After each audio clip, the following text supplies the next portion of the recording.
بیرون ممالک میں میرا پہلا سفر لندن تھا. تو یہ 1999 کی بات ہے. مجھے وہاں international association for Ladakh studies نے مدعو کیا اور مجھے پہلے ہی انہوں نے اپنا موضوع دے دیا لداخ میں اسلام سے متعلق اے بریف ہسٹری آف اسلام ان لداخ. تو ہمارے بہت سارے ساتھی تو پہلے نکل گئے, مجھے تاخیر ہو گئی اور مجھے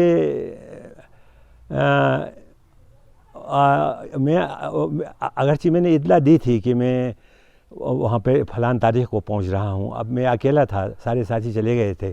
ہیتھرو ایئرپورٹ پہ میں جب پہنچا تو کوئی لینے والا نہیں تھا.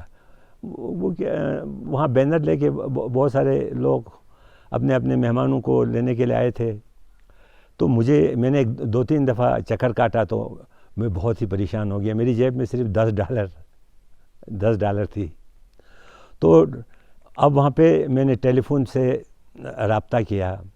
اس کا ادارے کا میرے پاس ٹیلی فون نمبر نہیں تھا. لندن میں ایک دوست میرا ہوتا تھا افضل خان, تو افضل خان کا نمبر میں نے نوٹ کیا, لیکن وہ گھر پہ موجود نہیں تھا. اب ٹیلی فون کے ساتھ بھی یہ پرابلم تھا, اس میں سکہ ڈالنا پڑتا تھا. بات ختم ہو گئی, اگر سکہ نہ ڈالے تو بات ادھوری رہ جاتی تھی. تو کافی پریشان کن تھا, میرے پاس اتنے روپے تو تھے نہیں. اس کے بعد پھر میں نے اپنی ایک اور سے رابطہ قائم کرنے کی کوشش کی. ایک آدمی مشاہدہ کر رہا تھا میری پریشانی کا. میرے ماتھے پہ پسینہ آیا. تو اس نے مجھے پوچھا, وہ ہندوستانی تھا, اس نے مجھے پوچھا بھائی آپ کہاں جا رہے ہو, کیا مسئلہ ہے آپ کے ساتھ. میں نے کہا میں ایک کانفرنس میں شرکت کرنے کے لیے آیا ہوں, تو اب میں پیچھے رہ گیا ہوں, میرے ساتھی پہلے نکل گئے ہیں, آج کانفرنس چل رہی ہے. تو اس طرح سے میں نے بتا دیا. تو آپ کے پاس کتنی رقم ہے. میں نے کہا میرے پاس صرف $10 ہے. تو اس نے کہا اوہ بھائی $10 سے آپ کیا کرو گے, کہاں جاؤ گے. اس نے اپنی جیب سے 20 پاؤنڈ مجھے دے دیا. پاؤنڈ کی قیمت جو ہے ڈالر سے زیادہ ہے. اور پھر اس نے مجھے وہاں پہ وہ ونڈو پہ جا کے, کاؤنٹر پہ جا کے اس نے وہاں ایک پامفلیٹ بھی لایا, آپ ٹرین میں جاؤ, میٹرو میں جاؤ, اور یہ آپ کو کہاں جانا ہے یہ آپ کو گائیڈ کرے گا. تو میں پھر وہ 20, اب مجھے تھوڑا سا اعتماد آ گیا, میری جیب میں کم از کم 20 پاؤنڈ تو ہے. پھر میں چلا گیا, ٹرین میں بیٹھا. اب میرے دماغ نے کام نہیں کیا. میری ایک وہاں دوست بھی تھی, ایک خاتون دوست تھی, PhD کرنے کے لیے وہ لداخ آئی تھی, ماریا. تو ہم کافی بڑے کلوز تھے. تو میں سوچا میں ان کے گھر ہی جاؤں. مجھے تو جانا چاہیے تھا, کانفرنس جانا چاہیے تھا. تو میں ڈھونڈتے ڈھونڈتے آخر میں ماریا کے گھر پہ پہنچ گیا, لیکن وہاں تالا لگا تھا. اب تو بہت میں پریشان ہو گیا. تو میں نے اپنی جیب سے وہ کیا کہتے ہیں, اپنے بیگ سے پروگرام نکالا اور پروگرام دیکھا. تو ابھی پروگرام چل رہا تھا. ایک ہال ہے لندن کے ایک پوش ایریا میں, اب مجھے وہ ہال نام یاد نہیں آ رہا ہے. اس ہال میں ابھی پروگرام چل رہا تھا. 5 بجے پھر اس پارٹی کو, ٹیم کو پھر برسٹل جانا تھا, انگلینڈ کے دوسرے شہر میں. تو نیکسٹ ڈے برسٹل میں یہ باقی سیمینار کا پروگرام چل رہا تھا. تو میں نے جلدی میں پھر ٹرین میں چلا گیا, ٹرین میں بیٹھ گیا. تو ایک خاتون میرے پاس بیٹھی تھی. میں نے خاتون سے پوچھا کہ فلان ہال کہاں ہے.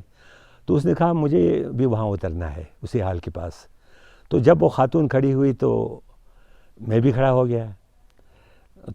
تو وہ خاتون نکلی اور وہاں پہ اب ٹکٹ جو ہے میں جیب میں پتہ نہیں میں نے کہاں ڈالا. وہاں پہ ایک وہ بیٹھا تھا, ایک سنتری جو بیٹھا تھا, ٹکٹ چیکر جو بیٹھا تھا. اس نے پوچھا بھائی ٹکٹ کہاں ہے. میں نے کہا ٹکٹ تو میں لے آیا ہوں, خریدا تو ہے, میری جیب میں ہونا چاہیے. تو اس نے کہا اس ڈیسک پہ بیٹھ جاؤ آرام سے اور ٹکٹ دیکھو. تو پھر میں نے ڈھونڈا اور ٹکٹ مجھے مل گیا. تو پھر میں وہاں سے نکل آیا. تو وہاں ایک لڑکا مجھے نظر آیا, شکل و شباہت میں وہ ہندوستانی تھا یا پاکستانی تھا. تو میں نے پوچھا بھائی وہ ہال فلان کہاں ہے, میں ابھی آ رہا ہوں. اس نے کہا آپ کیا کراچی سے آ رہے ہو. نہیں, میں تو دہلی سے آ رہا ہوں. تو اس نے پھر مجھے گائیڈ کیا. خوش قسمتی تھی کانفرنس بالکل ختم ہو چکی تھی، سب کھڑے تھے وہاں پہ، آپ نکلنے والے تھے اور برسٹل جانے کی بالکل تیاری تھی. تو پھر سب حیران ہو گئے. وہاں اس سے پہلے مجھے لندن کے بازار میں بھی کافی گھومنا پڑا. لندن جاگا ہوا تھا، آنکھوں سے نیند غائب تھی، بڑی دل میں گھبراہٹ تھی. رات کو بھی نیند میں نے نہیں کی تھی، جہاز میں سفر کیا تھا. بس جہاز میں پہلی دفعہ ایک بیرونی ملک کا مناظر میں دیکھ رہا تھا اس طرح سے. تو پھر اب جو ہی پھر انہوں نے وہاں ایک دو جان پہچان بھی نکلے انگریز. تو انہوں نے مجھے وہاں پہ کچھ کیا کہتے ہیں، وہاں ایک پاس میں ریسٹورنٹ تھا، وہاں پہ کچھ چائے وغیرہ پلائی. تو ہم پھر برسٹل کے لیے نکلے. تو اس طرح سے سفر ہو گیا جی. اب وہاں پہ جب میں برسٹل پہنچا تو پروگرام میں میرا نام نہیں تھا. انہوں نے پروگرام پہلے ہی بلایا تھا. انہوں نے کہا کہ ہم نے ایک دن پہلے ہیتھرو ایئرپورٹ پہ ایک آدمی کو بھیجا تھا، ہم نے سنا آپ کی آمد کا، اب ہم نے سوچا کہ آپ نہیں آ رہے ہیں، تو پروگرام میں نام نہیں تھا. پھر انہوں نے ایک بڑا وقت نکالا 15 منٹ کے لیے. کہا آپ کو تو زبانی بتانا پڑے گا. تو پھر مجھے 2 دن کے بعد مجھے ایک زبانی اپنا وہ پیپر بتانا پڑا. تیاری کی تھی اور دقت نہیں آئی. بہت سارے ہاتھ اٹھے سوال پوچھنے کے لیے، لیکن وقت نہیں تھا تو میں بچ گیا.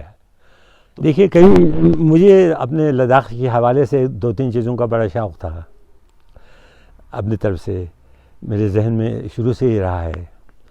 ایک تو میں سوچتا تھا کہ لداخ اپنے وائلڈ لائف کے لیے بہت مشہور ہے، جنگلی جانوروں کے لیے. کچھ ایسے جنگلی جانور ہیں جو دنیا میں نہیں ہے. وائلڈ یاک جو کہا جاتا ہے، ڈونگ کرر اسے، بہت یعنی اتنا خطرناک جانور. اسی طرح سے لداخ میں افسوس ہے، یعنی پشمینہ بکری کا پشمینہ پیدا ہوتا ہے، وہ کافی مہنگا ہے، لیکن افسوس تو بہت مہنگا ہے جی. ایک چادر کے لیے کی قیمت 1.5 لاکھ تک بنتی ہے. تو وہ افسوس ایک جانور ہوتا ہے، اینٹیلوپ جس کو کہا جاتا ہے. تو اس قسم کے بہت سارے کئی لداخی جانور ہیں جو دنیا میں. اور پھر وائلڈ لائف میں لداخ میں تو میں نے کہا تھا کہ ٹھیک ہے، اگر لداخ میں ایک چڑیا گھر بنے تو بہت اچھا ہوتا ہے، لیکن اگر چڑیا گھر نہیں بنتا ہے تو کم از کم جس طرح کہ میں نے دیکھا کلکتہ میں دیکھا، میں نے لندن میں دیکھا، ان جانوروں کو سٹف یعنی بڑھ کے سٹف کر کے ان جانوروں کو، وہ جو وائلڈ لائف ہے اوبیس ایمن اتنا مشہور ہے لداخ کا، کئی قسم کے ہیں جی. تو جن کے لیے تو یہ میری خواہش تھی. ایک اور میری خواہش تھی، ایک تمنا تھی کہ لداخ پر ایک میوزیم بنے. تو میوزیم کا میں نے یہ تصور تھا کہ یہ امیجنیشن تھا کہ اب لداخ جو ہے ماضی کا لداخ نہیں رہا ہے. لداخ سینٹرل ایشیا کا ایک اہم تجارتی مرکز تھا. لیہ کی بڑی اہمیت تھی، جس طرح سے سوئس کنال کے لیے پورٹ سعید کی اہمیت ہے. جیسے کہ ایک برٹشر نے کہا ہے، لیہ کی سینٹرل ایشیا کے لیے اتنی اہمیت اور افادیت. تو اسی طرح سے لداخ کے تعلقات تبت سے رہے ہیں. لداخی 1947 سے پہلے تبت بھی جا سکتے تھے، لاسا جا سکتے تھے، یارقند جا سکتے تھے، ازبکستان جا سکتے تھے اور جاتے تھے. تاجر آتے تھے، لداخی آتے تھے، جاتے تھے. اور پھر لداخ بلتستان جا سکتے تھے. یہ 3 راستے ہمارے لیے بند ہو گئے. یہ بلتستان جا سکتے تھے. اکثر لداخیوں کو اگر ڈاؤن میں جانا ہو موسم سرما میں تو وہ بلتستان جاتے تھے. بلتستان سے گلگت جاتے تھے اور گلگت سے وہ راولپنڈی پہنچ جاتے تھے، پنجاب پہنچتے تھے. پنڈی جو ہے بہت سارے لداخیوں کی زبان کی نو کی زبان تھا. بھائی ہم پنڈی پہنچ گئے کیونکہ بلتستان سے جاتے تھے. اور جو تبت سے ہندوستان نکلنا چاہے وہ اتراکھنڈ سے یا کہیں سے کمایوں سے کہیں سے نکلتے تھے یا کلکتہ وغیرہ نکلتے. تو وہ نہیں رہا، وہ لداخ نہیں رہا، ماضی کا وہ لداخ نہیں رہا. تو وہ ماضی کے لداخ کے بازار میں بڑی رونق ہوتی تھی جی. چہل پہل ہوتی، رہل پہل ہوتی تھی تاجروں کی سینٹرل ایشیا کے. تو اور وہاں پہ صرف سینٹرل ایشیا کے وہ تمام قومیتوں کے آتے تھے. ازبک بھی ہوتے تھے، تاجک بھی ہوتے تھے، قرغیز بھی ہوتے تھے، افغان بھی ہوتے تھے، رشین بھی ہوتے تھے. وہ ایک اور لداخ تھا، بالکل بڑا اپنا تھا. تو میں نے کہا ایک میوزیم ہونا چاہیے جس میں ہم، اور پھر کشمیر کے ساتھ ہمارے تعلقات تھے، سماجی تعلقات تھے، تجارتی تعلقات تھے. تو پھر میں نے میوزیم کے لیے وہ 4 خانے ہونے چاہیے، 4 ہال ہونے چاہیے جس میں ہم ان 4 خطوں کی چیزیں رکھیں گے. تو یہ میں نے یہ آئیڈیا جو ہے یہ آپ نے سلیم بیگ صاحب کے سامنے رکھا جی. سلیم بیگ صاحب ہم نے ٹوریزم میں ڈائریکٹر جنرل رہے ہیں. ان کو لداخ سے بڑی ہمدردی بھی رہی ہے, بڑا لگاؤ بھی رہا ہے. تو میں نے کہا بیگ صاحب اگر ایسا ایک میوزیم بن جاتا لداخ میں تو لداخ کی ماضی کے ساتھ, لداخ کی تاریخ کے ساتھ انصاف ہوتا, اور لداخ کا نقشہ لوگ اپنے آنکھوں سے وہ دیکھ سکتے, لے آ کر وہ اس زمانے وہ دیکھ سکتے. تو انہوں نے کہا بہت اچھا خیال ہے. تو انہوں نے یہ انٹرنیٹ پہ دے دیا ہے, یہ آئیڈیا میرا امیجنیشن جو ہے انٹرنیٹ پہ دے دیا ہے. تو ایک دن مجھے پھر بیگ صاحب کہہ رہے تھے, یار غنی شیخ آپ نے جو بتایا یار اس کو تو بہت بڑا رسپانس مل رہا ہے, اس کو تو بڑے اپریشیٹ کر رہے ہیں, مجھے تو بڑا جواب مل رہا ہے. اس طرح سے انہوں نے مجھے بتا دیا. تو پھر انہوں نے ذاتی دلچسپی لی.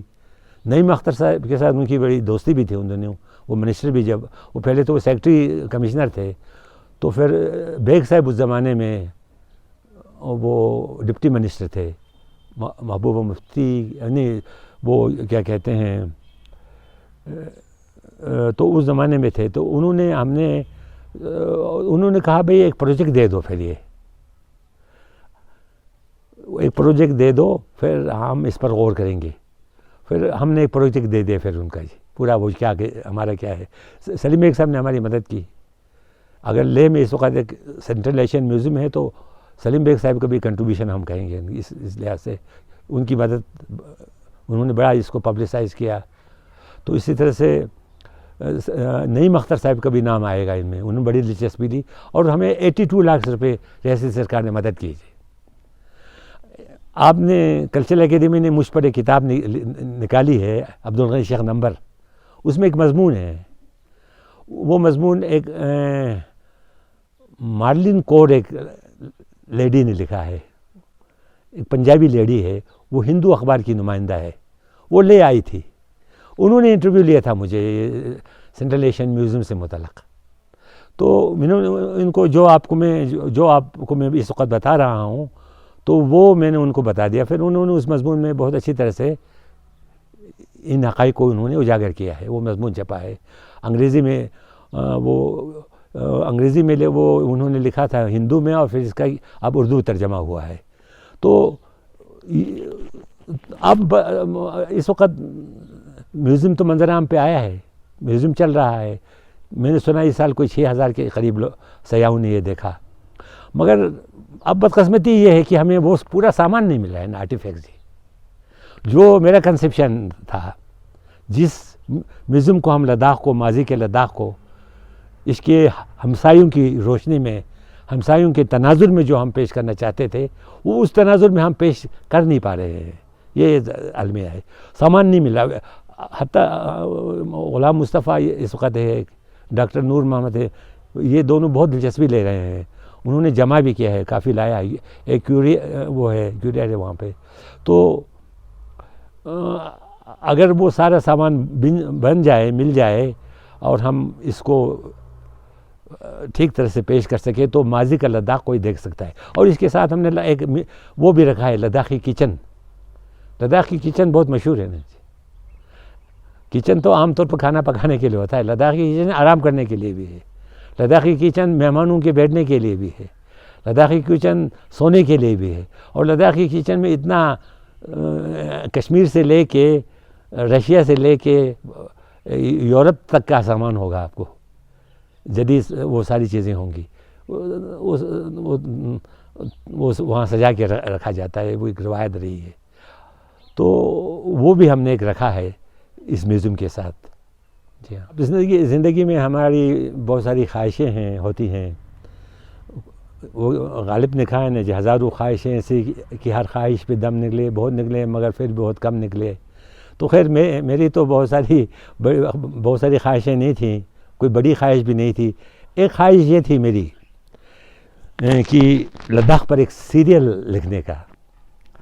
تو ویدراہی کا میں نے وہ سیریل دیکھا, گلفام اور گلشن, گلفام اور گلشن. مجھے وہ سیریل بڑا پسند آیا. وہ کشمیر کے بارے میں وہ سیریل تھا. پتہ نہیں شاید 26 قسطیں تھیں اور انہوں نے بہت خوبصورتی سے اس کو پروجیکٹ کیا تھا.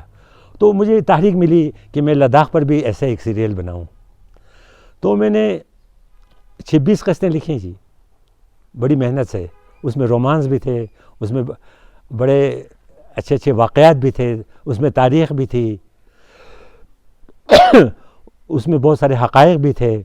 تو میں نے وہ ویداہی کو بامبے بھیج دیا, آپ اس کو دیکھ لیجئے گا. اب ویداہی ہمارے اپنی ریاست کے قلمکار ہیں, جموں سے تعلق رکھتے ہیں, ڈوگری میں بھی لکھتے ہیں, اردو میں بھی لکھتے ہیں. ان کو میرا مل گیا, وہ بہت ہی خوش ہو گئے. انہوں نے کہا بھئی میں لداخ آ رہا ہوں لوکیشن دیکھنے کے لیے, میں جگہ دیکھوں گا, میں جو ایکسٹرا جو مجھے اداکاروں کی ضرورت پڑیں گی ان سے میں رابطہ رکھوں گا. مجھے بڑی خوشی ہوئی. ویداہی آ گئے, وہ پہنچ گئے, تو لے پہنچے. تو انہوں نے انہوں نے مجھے کہا کہ تھوڑا سا اضافہ کرنے کے لیے کہا, انہوں نے رائے دی. تو میں نے کہا وہ اس کے بعد پھر انہوں نے کئی لداخی آرٹسٹ سے ملاقات کی. غروب نمگیل ہے اور اس قسم کے اچھے ہیں گلوکار ہے, اور کہیں سے ملاقات کی. انہوں نے کہا بھئی آپ کو یہاں رولز کچھ میں دے رہا ہوں, آپ کو یہ رولز کرنا ہوگا, یہ اردو میں سیریل ہوگا. تو لوکیشن دیکھا, ان جگہوں پہ گئے. اس وقت لیہ کا وہ لیہ بڑا مختلف تھا, جدا گانا سا لیہ تھا. لیہ کا جو بڑا محلہ ہے اسکمپری, وہ تقریباً خالی تھا اس وقت جی. اس وقت لیہ میں ٹیلی فون بہت کم تھا, ٹیلی فون کی تاریں کم نظر آتی تھی, بجلی کی تاریں کم جاتی تھیں. تو انہوں نے اس قسم کے کچھ لوکیشن کا انتخاب کیا کہانی کے لیے, اس کو فلمانے کے لیے. تو اور مجھے کچھ معاوضہ بھی دیا انہوں نے, بھئی اب میں شوٹنگ کرنے کے لیے آؤں گا. مگر انہوں نے یہ کہا کہ مجھے اس کے لیے یہ کیا کہتے ہیں گورنمنٹ کی طرف سے, فلم ڈویژن کی طرف سے مجھے پرمیشن ہونی چاہیے, ملنا چاہیے اس کے لیے, کیونکہ مجھے بامبے سے ہیرو ہیروئن لانا ہے, بامبے سے مجھے ایک بہت بڑا جنریٹر لانا ہے. تو مجھے اس کے لیے وہ کافی خرچ آئے گا, اخراجات آئیں گے. تو انہوں نے کوشش کی اپنے لیول پہ کہ لداخی کچھ رائٹرز ہوں, لداخی کچھ پولیٹیشین سے بھی انہوں نے رابطہ کیا کہ آپ حکومت ہند کو لکھیں کہ ایک لداخ پر ایک بہت ہی دستاویزی فلم اچھی سی بننے والی ہے, سیریل بننے والا ہے. تو وہ چلے گئے, لیکن بدقسمتی سے وہ نہیں بنا. وہ مجھے پھر وہ بتا رہے تھے کہ کچھ پرائیویٹ جو فلم میں وہ ہیں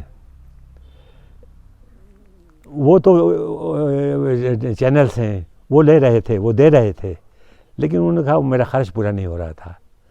اب المیہ یہ ہے کہ اب یہ فلمائی نہیں جا سکے گی.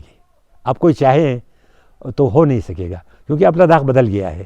اب اس کمپنی جو لوکیشن ہے وہ آبادی سے بری ہے, اور جو انہوں نے لوکیشن انتخاب کیا تھا وہاں نئی ماڈرن چیزیں آئی ہیں, جدید دور کی چیزیں آئی ہیں. اور نہیں تو ان کا بڑا اچھا تھا, لے پیلس کا اور لے موناسٹریز وغیرہ کا, لے پہاڑیوں کا بہت اچھا ہو جاتا.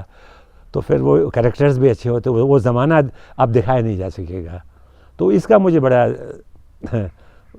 زندگی میں اگر مجھے ایک قسم کی کیا کہتے ہیں پشیمانی کہیں گے کیا ہے, اس کے لیے ایک لفظ موزون کیا ہونے چاہیے, دکھ ہے تو بس یہی ہے کہ یہ سیریل نہیں بنا. تو ایسا ہو گیا. تو اسی طرح سے اب زندگی میں نے یہ سبق سیکھا ہے. کئی دفعہ موت کے منہ سے کئی دفعہ نکل آیا ہوں. بہت سارے لوگوں کو ایسے تجربات پیش آتے ہیں, مجھے بھی ایسے ہی کئی تجربات پیش آئے.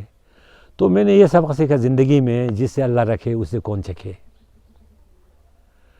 یعنی اگر مرنا نہیں ہو تو پھر ہم نہیں مرتے ہیں.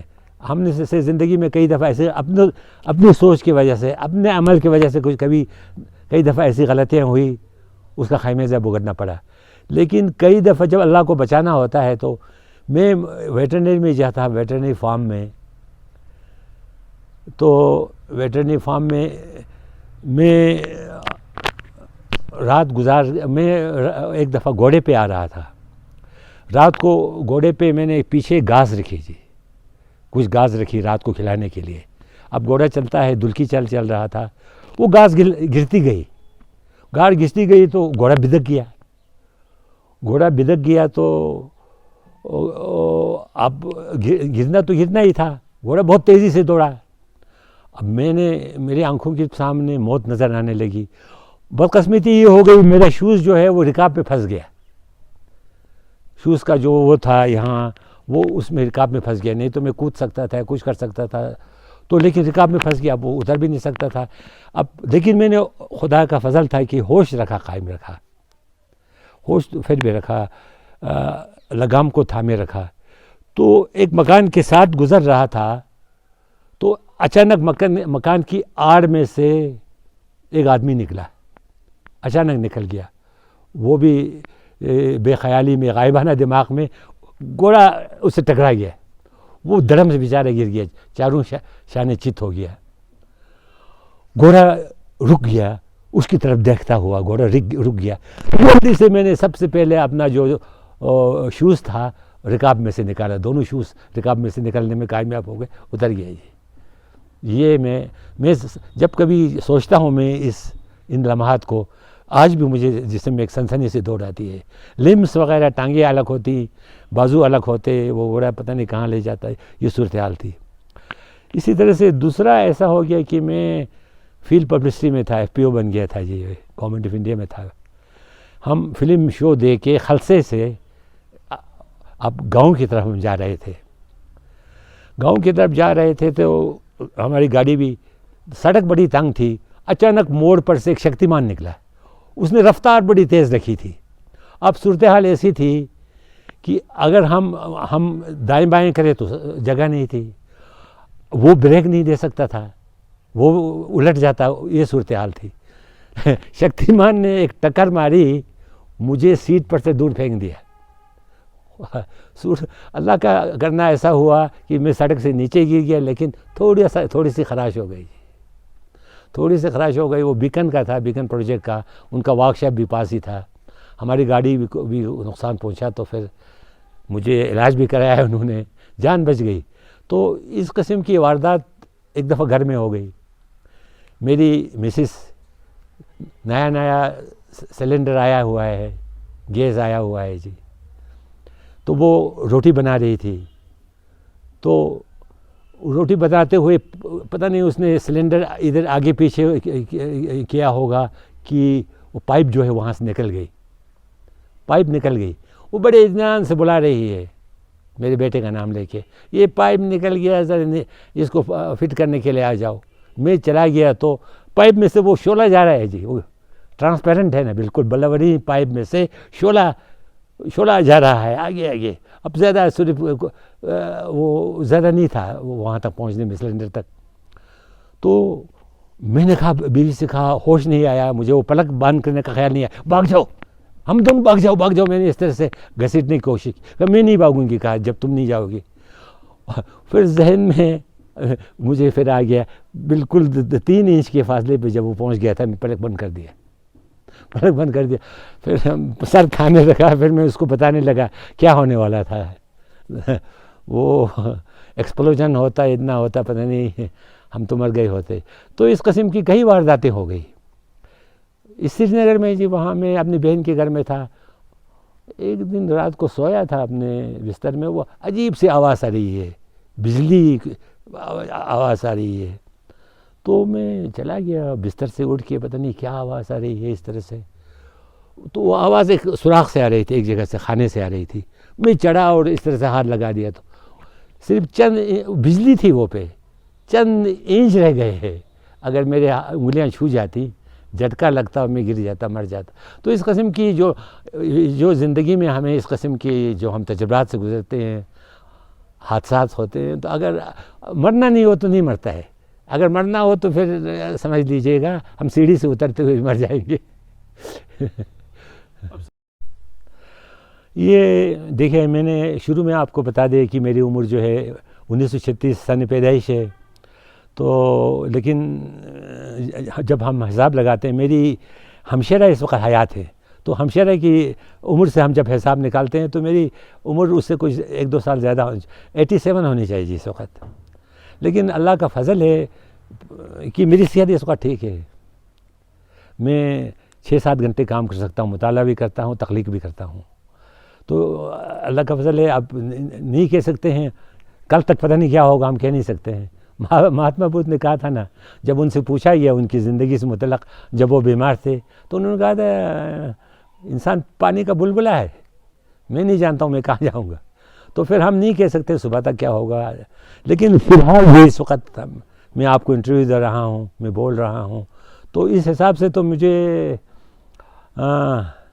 اس حساب سے تو میں بہت ٹھیک ہوں. تو میں نے میرے پاس ابھی میں نے ایک پچھلے 2 سال سے میں یہاں پہ ہوں, تو میں نے ایک کتاب تیار کی ہے, گلم کیسر, داستان گلم کیسر. یہ دنیا کی میرے خیال میں پہلی داستان ہے جو سب سے زیادہ لوگ اس داستان کو سنتے آئے ہیں. یہ چین میں مقبول داستان ہے, یہ روس میں مقبول داستان ہے, ہندوستان میں کچھ علاقوں میں یہ داستان مقبول ہے, لداخ میں, ہماچل پردیش کے کچھ حصوں میں, سکم میں اور کئی جگہوں پہ ہے یہ. تو پاکستان میں یہ گلگت میں, بلتستان میں یہ داستان مقبول ہے. تو چین میں تو ملک گیر پیمانے پہ, حالانکہ یہ تبت سے اس کی شروعات ہوئی تھی. تو میں نے مختلف ماخذوں سے یہ مواد جمع کر کے داستانی گلم کیسر پہ پچھلے سال 2 سال سے میں نے کام کیا اردو قارئین کے لیے. انگریزی میں تو اس کا کئی کتابیں آئی ہیں, اردو قارئین کے لیے میں نے اس کتاب کو کیا ہے. تو یہ میرا پروجیکٹ ہے, تو میں اس کو شائع کرنا چاہتا ہوں. تو 1-2 کتابیں ابھی پبلشر کے پاس ہیں میری. انگریزی کی ایک میری کتاب ہے, انگریزی کہانیوں کا اردو سے ترجمہ کیا ہوا ہے. ایک سری نگر کے لیکچرر بڑے ذہین افتخار احمد نے اس کو ترجمہ کیا ہے. تو وہ دونوں اگر شائع ہو جانے کے بعد میرا ارادہ ہے میں کہ اس کتاب کو شائع کر لوں. تو یہ پروجیکٹ ہے. اسی طرح سے انگریزی میں نے وہ میری پہلا پرائیورٹی تو میری یہ تھی, ایک لہسے انگریزی میں ایک اچھا میگزین نکلتا ہے استاوا, اس میں پچھلے 4-5 سال میں میرے 50 کے قریب مضامین شائع ہوئے ہوں گے. لداخ سے متعلق ہے, لداخ کے ماضی سے متعلق ہے بہت. تو وہ اس کو کمپائل کرنے کا ارادہ تھا. یہ اس کئی قسم کے ہیں. اب پڑھنے والے ہونے چاہیے, گھر میں سپیس ہونا چاہیے. سپیس کا بھی پرابلم ہے آج کل کتابیں رکھنے کے لیے, جب تک سیل نہیں ہوتا ہے. تو اس قسم کے مسئلے ہیں, لیکن ہیں تو پروجیکٹ ہے. میں داستان کیسر کو میں پرائیورٹی دوں گا. اگر ہو سکے تو میں 2023 تک اس کو شائع کرنے کی کوشش کروں گا. پھر اس کے بعد پھر میں اردو کی وہ جو کتابیں ہیں وہ منظر عام پہ لانے کی کوشش کروں گا. اب دیکھتے ہیں, یہ تو خواہش ہے بڑھاپے کے اس پیرانہ سالی میں بھی ابھی سوچنے کی, لکھنے کی ہے, مگر زندگی سے مطلب کچھ نہیں کہہ سکتے. اور پھر زندگی میں ایک خواہش بھی ہے نا کہ سیاحت کی. سیاحت تو مجھے میری گٹھی میں ہے. تو ابھی تک کوئی 12 ممالک دیکھ چکا ہوں. یورپ میں 7-8 ممالک, لاٹین امریکہ میں 1 ملک, ایشیا میں 4 ممالک تو دیکھ چکا ہوں. مگر میرے ذہن میں کچھ ایسے ممالک ہیں ابھی میرے ذہن میں ہیں جو دیکھنا چاہتا ہوں, خواہش ہے دیکھنے کی. لیکن اب زندگی وفا کرے نہ کرے تو اگر وفا زندگی کرتی ہے تو انشاءاللہ میں وہ دیکھ لوں گا. پھر خوبصورت سفر نامے لکھوں گا.